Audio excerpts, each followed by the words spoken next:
ከአይፎን እና ከሳምሰንግ የትኛው ስልክ የተሻለ ነው በሚለው ብዙ ሰዎች ሲከራከሩ ሰማለው። ነገር ግን ይሄኛው የተሻለ ነው ይሄኛው ደግሞ አይረባም ብሎ ለመወሰን በጣም ከባድ ይመስለኛል። ምክንያቱም ሁለቱም ስልኮች የራሳቸው የሆነ ጠንካራና ደካማ ጎኖች ስላላቸው። እንደሚታወቀው ሁለቱም ዓለማችን ላይ ያሉ እጅግ በጣም ታዋቂና ተፎካካሪ ምርጥ የስልክ ብራንዶች ናቸው። ሁለቱም ስልኮች እጅግ በጣም ዘመናዊና ፍላግሺፕ የሆኑ ስልኮችን ያመርታሉ። አይፎን ራሱን የቻለ አይፎን ላይ ያሉ ሳምሰንግ ላይ የሌሉ እጅግ በጣም ብዙ ምርጥ ፊቸሮች አሉት። በተቃራኒው ሳምሰንግም አይፎን ላይ የሌሉ ሳምሰንግ ላይ ብቻ ያሉ ምርጥ ፊቸሮች አሉት።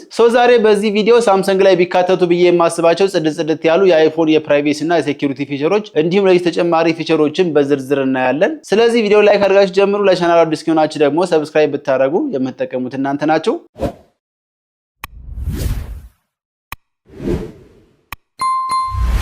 ሳምሰንግ ላይ ቢካተት ብዬ የማስበው የመጀመሪያው ጽድት ያለ የአይፎን ፊቸር እያንዳንዱን አፕሊኬሽን በፌስ አይዲ ሎክ ማድረግ ትችላላችሁ። አቃለው ሳምሰንግ ላይ ምኮ እንደዚህ ፊቸር አለ ልትሉ ትችላላችሁ። ነገር ግን ይሄ ቢውልቲን ፊቸር አይደለም። ቢውልቲን ፊቸር ማለት እዛው ሳምሰንግ ስልኩ ላይ አታገኙትም። ግዴታ ሌሎች ተጨማሪ ሰርድ ፓርቲ አፕሊኬሽኖችን መጠቀም ይኖርባችኋል። ነገር ግን አይፎን ላይ መጠቀም ከፈለጋችሁ የፈለጋችሁትን አፕሊኬሽን እንደዚህ ጫን አድርጋችሁ ከያዛችሁ በኋላ ሪኳየር ፌስ አይዲ የሚል አለ። ይሄን ክሊክ ስታደርጉት ፌሳችሁን ዲቴክት ካደረገ በኋላ ያን አፕሊኬሽን በእናንተ ፊት ካልሆነ በስተቀር በሌሎች ሰዎች ፌስ መክፈት አትችሉም ማለት ነው። ስለዚህ ከናንተ ውጪ ያለ ማንኛውም ሰው ለመክፈት ቢፈልግ ልክ እንደዚህ ሪኳየር ፌስ አይዲ ይለዋል ማለት ነው። ይሄ ፊቸርን በጣም ሴንሲቲቭ የሆኑ መረጃችሁን የያዙ አፕሊኬሽኖች ሊሆኑ ይችላሉ ወይም ደግሞ የባንኪንግ አፕሊኬሽኖች፣ የሶሻል ሚዲያ አፕሊኬሽኖችን በዚህ መሰረት ሎክ ማድረግ ትችላላችሁ። ሳምሰንግ ላይ ቢካተት ብዬ የማስበው ሁለተኛው ፊቸር ደግሞ እያንዳንዱን አፕሊኬሽን ከአፕ ስቶር ላይ ስታወርዱ እንደዚህ ፌስ አይዲ እንዲጠይቅ ማድረግ ትችላላችሁ። የፈለኩትን አፕሊኬሽን መርጬ እንደዚህ ዳውንሎድ ለማድረግ ስሞክር እዚህ ጋር እንደምታዩት የሳይድ በተኑን ዳብል ክሊክ እንዳደረግ ይጠይቀኛል። ይሄን ዳብል ክሊክ በማድረግበት ሰዓት ፌስ አይዲ ይጠይቀኛል። ይሄን ፌስ አይዲ ካላስገባው በስተቀር ዳውንሎድ ማድረግ አልችልም። ነገር ግን ልክ እንደዚህ ፌስን ሳስገባለት ዳውንሎድ ማድረግ ይጀምራል ማለት ነው። ምናልባት ስልካችሁ ለሆነ ሰው ሰጣችሁት የፈለገውን አፕሊኬሽን ኢንስቶል ካደረገ በኋላ ሃክ ሊያደርጋችሁ ይችላል። ስለዚህ ይሄ ፊቸር ሳምሰንግ ላይ ቢካተት በጣም ብዙ ጥቅም አለው። ሌላኛው ሶስተኛው ፊቸር ደግሞ አይፎን ላይ ትራክ የሚያደርጓችሁን አፕሊኬሽኖች ወይም ደግሞ ዳታችሁን የሚወስዱ ሎኬሽናችሁን የሚያውቁ እያንዳንዱን አፕሊኬሽን እንደዚህ አንድ ባንድ ቼክ ማድረግ ትችላላችሁ። ይሄን ለማድረግ ሴቲንግ ላይ ከገባችሁ በኋላ እዚህ ጋር ፕራይቬሲ ኤንድ ሴኩሪቲ የሚል አለ።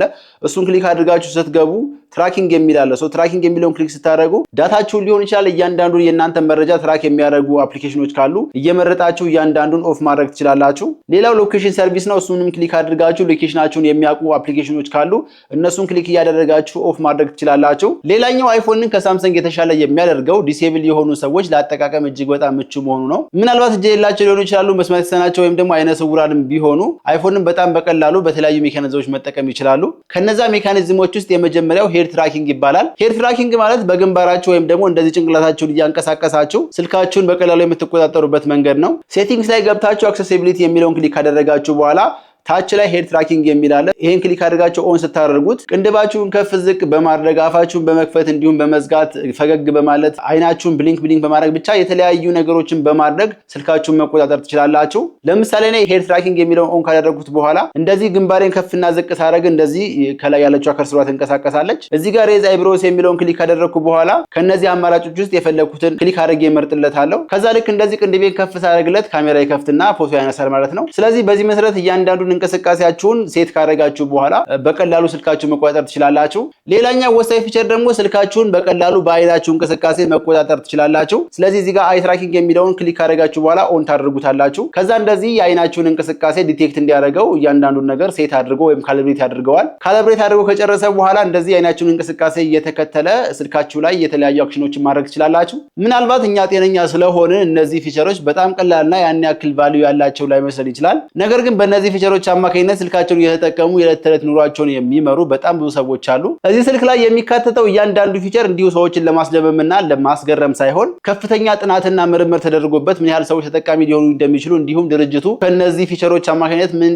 ያህል ሊያተርፍ እንደሚችል ካልኩሌት ተደርጎ ስለሆነ ቀላል ነገር አይደለም። ሌላኛው ሳምሰንግ ላይ ቢካተት ብዬ የምመኘው የአይፎን ፊቸር እዚህ ጋር ያለችው የአክሽን በተኗ ነች። ይቺ አክሽን በተን እጅግ በጣም ብዙ ስራዎችን ትሰራለች። በዚች በተን አማካኝነት ስልካችሁን በቀላሉ መቆጣጠር ትችላላችሁ። ስልካችሁን ሳይለንት ማድረግ ሊሆን ይችላል፣ የተለያዩ አፕሊኬሽኖችን መክፈት ሊሆን ይችላል። እጅግ በጣም ብዙ ስራዎችን ትሰራልናለች። ሴቲንግስ ላይ ገብታችሁ አክሽን በተን የሚለውን ክሊክ ካደረጋችሁ በኋላ በዚህ በተን አማካኝነት እነዚህን ስራዎች በሙሉ መስራት ትችላላችሁ። ለምሳሌ ከዚህ ውስጥ የፈለጋችሁን አፕሊኬሽን መክፈት ከፈለጋችሁ እዚህ መጨረሻ ላይ ኮንትሮልስ የሚለው ጋር ካደረጋችሁ በኋላ ቹዝ ኮንትሮል የሚለውን ክሊክ አድርጋችሁ እዚህ ውስጥ ከተዘረዘሩት እያንዳንዱ አክሽኖች ውስጥ በዚህ አክሽን በተን አማካኝነት ማድረግ ትችላላችሁ። ለምሳሌ ካልኩሌተር እንዲከፍትላችሁ ከፈለጋችሁ እንደዚህ ካልኩሌተር ካደረጋችሁት በኋላ ትዘጉታላችሁ። ስለዚህ ይሄን ፕረስ በምታደርጉበት ጊዜ እንደዚህ ካልኩሌተር ይከፈትላችኋል ማለት ነው። ስለዚህ ሁሌ የምትጠቀሙበትን የተመቻችሁን አክሽን ሴት በማድረግ በጣም በቀላሉ እንደዚህ ጫን አድርጋችሁ በመያዝ መክፈት ትችላላችሁ። ምናልባት ሳምሰንግ ላይ እኮ ሳይድ በተን የሚባል ፊቸር አለ ብላችሁ የምታስቡ ከሆነ ሳይድ በተን ከአክሽን በተን እጅግ በጣም ይለያል። የበተኖቹ አገልግሎትም እጅግ በጣም የተለያየ ነው። ይሄ አክሽን በተን ራሱን የቻለ ራሱ ሴት የተደረገ ኢንዲፔንደንት የሆነ በተን ነው። ነገር ግን ሳምሰንግ ላይ ያለው የፓወር በተኑም ወይም ደግሞ እነዚህን የቮሊዩም አፕ እና የቮሊዩም ዳውን በተን በመንካት የምትሰሯቸው ሌሎች ስራዎች ናቸው። እነዚህም በጣም የተወሰኑ ናቸው። ለምሳሌ ካሜራ መክፈት፣ የጉግል አሲስታንት መክፈት፣ እነዚህ አይነት ነገሮችን እንጂ ሌሎች ተጨማሪ ፋንክሽናሊቲዎችን በዚህ ሳይድ በተን አማካኝነት መጠቀም አትችሉም። በአይፎን ስልካቸው አማካኝነት ማድረግ የምትችሏቸው ለየት ያሉ ዩቲሊቲዎችም አሉ። ከነዚህ ውስጥ በጣም ደስ የሚሉት ኮምፓስ እና ሜዠርመንት የሚሉት ናቸው። ያው ኮምፓስ የሚለውን ክሊክ ስታደርጉ የትኛውም የዓለም ክፍል ላይ ሆናችሁ ይሄን በመክፈት የት እንዳላችሁ በኮምፓስ አማካኝነት አቅጣጫውን ማወቅ ትችላላችሁ። ምስራቅ፣ ምዕራብ፣ ደቡብ በየት በኩል እንደሆነ ማወቅ ትችላላችሁ ማለት ነው። ሌላኛው በጣም የተመቸኝና እኔ ብዙ ጊዜ የምጠቀምበት ደግሞ ይሄ ሜዠር የሚለው ነው። ስለዚህ በዚህ በሜዠር አማካኝነት ርቀቶችን መለካት ትችላላችሁ። ለምሳሌ ከዚህ እስከዚህ ያለውን ርቀት ልክ እንደዚህ መለካት ትችላላችሁ። የግድ መለኪያ ሜትር ያስፈልጋችሁ ማለት ነው። ስለዚህ ከፈለጋችሁ እንደዚህ ሆሪዞንታል ርቀቱን መለካት ትችላላችሁ። ካልፈለጋችሁ ደግሞ እንደዚህ ቁመቱን መለካት ትችላላችሁ። ሌላኛው ፊቸር ሌብል ነው። ሌብል ማለት የውሃ ልክ ማለት ነው። ስለዚህ ግንበኛም ሆነ ማንኛውም የህንፃ ስራ ላይ የሚሰራ ሰው በአይፎን ስልኩ አማካኝነት እንደዚህ አድርጎ የውሃ ልኩን በቀላሉ ማወቅ ይችላል ማለት ነው። ሳምሰንግ ላይም ኩዊክ ሜዠር የሚባል እንደዚህ ርዝመትን የሚለካ አፕሊኬሽን አለ። ነገር ግን ይሄ የሚለካው ርዝመትን ብቻ ነው። ሌላው ደግሞ የሳምሰንግ ስልኮች ላይ ብቻ እንጂ ሌሎች የአንድሮይድ ስልኮች ላይ አይሰራም። ሌላኛው የዩቲሊቲ ፊቸር ደግሞ ማግኒፋየር ይባላል። ስለዚህ ይሄን ክሊክ አድርጋችሁ ከፈታችሁት በኋላ ከርቀት የማይታዩ ነገሮችን እንደዚህ በቀላሉ አጉልቶ ያሳያችኋል። አይፎን ላይ ያለ ሳምሰንግ ላይ የሌለ አንድ በጣም የተመቸኝ የአፕ ስቶር ፊቸር አለ። ከአፕ ስቶር ላይ አንድ ካምፓኒ የሰራቸውን የተለያዩ አፕሊኬሽኖች በአንድ ላይ በበንድል ዳውንሎድ ማድረግ ትችላላችሁ። ይሄንን ለማድረግ አፕ ስቶር ላይ ከገባችሁ በኋላ ለምሳሌ የጉግል አፕሊኬሽኖች ማውረድ ብትፈልጉ እዚህ ጋር ጉግል ብላችሁ ትጽፋላችሁ። ለምሳሌ እኔ ማውረድ የፈለኩት ጉግል ክሮም ከሆነ ይሄን ጉግል ክሮም የሚለውን ክሊክ ካደረኩ በኋላ እዚህ ጋር ማየት ትችላላችሁ። ኦልሶ ኢንክሉድ ኢን ብሎ እዚህ ጋር በንድል ያሳየኛል። ስለዚህ ይሄንን ክሊክ ስታደርጉት እነዚህን አራት አፕሊኬሽኖች አንዴ ክሊክ በማድረግ ብቻ ዳውንሎድ ማድረግ ትችላላችሁ ማለት ነው። በተጨማሪ ማይክሮሶፍት ብዬ ሰርች ባደርግና ማይክሮሶፍት የሰራቸውን አፕሊኬሽኖች አንዴ ማውረድ ብፈልግ ይሄንን ለምሳሌ የመጀመሪያውን ክሊክ ካደረኩ በኋላ በንድል ብሎ እንደዚህ ያሳየኛል። ስለዚህ ማይክሮሶፍት የሰራቸው ኦፊሻል አፕሊኬሽኖችን እንደዚህ በአንዴ ክሊክ አድርጌ ዳውንሎድ ማድረግ እችላለሁ። ሌላኛው የመጨረሻ አንድ በጣም ደስ ያለኝ ፊቸር ደግሞ ምን እንደሆነ ልንገራችሁ። እዚህ ጋር አፕ ስቶር ላይ ከገባችሁ በኋላ የሆነ አፕሊኬሽን ለምሳሌ ዳውንሎድ እያደረጋችሁ ነው ብለን እናስብ። ለምሳሌ ይሄን እኔ ማይክሮሶፍት ኤጅ የሚለውን ክሊክ አድርጌ ዳውንሎድ ማድረግ ጀመርኩ። ነገር ግን ሐሳቤን ቀይሬ ይሄንን ፖዝ አድርጌ ተዋለሁ። ከዛ በኋላ ልክ እንደዚህ ከታች ወይም ስክሪናችሁ ላይ እንደዚህ ይመጣላችኋል ፖዝድ ብሎ ማለት ነው። ከሆነ ጊዜ በኋላ ሐሳባችሁን ቀይራችሁ ዳውንሎድ ማድረግ ብትፈልጉ ይሄንን ክሊክ ስታደርጉት ከዛው ከቆመበት ቦታ ነው የሚጀምረው። የሆነ አፕሊኬሽን ዳውንሎድ ማድረግ ጀምራችሁ 85% ላይ ቢቆምና ኔትወርክ ቢቋረጥ ሌላ ጊዜ ኔትወርክ ስታገኙ ዳውንሎድ ማድረግ የሚጀምረው ከዛው ከ85% ነው ማለት ነው። ሌላኛው እዚህ ጋር እንደምታዩት ሆም ስክሪኑ ላይ እንደዚህ ይመጣላችኋል። ስለዚህ ያን ዳውንሎድ ለማድረግ የግድ አፕ ስቶር ላይ መግባት አይጠበቅባችሁም። ይሄንን ክሊክ አድርጋችሁ ዳውንሎድን ማስቀጠል ትችላላችሁ። ሌላኛው ምናልባት ከጠቀማችሁ አንድ በጣም ደስ የምትል የአይፎን ፊቸር አለች።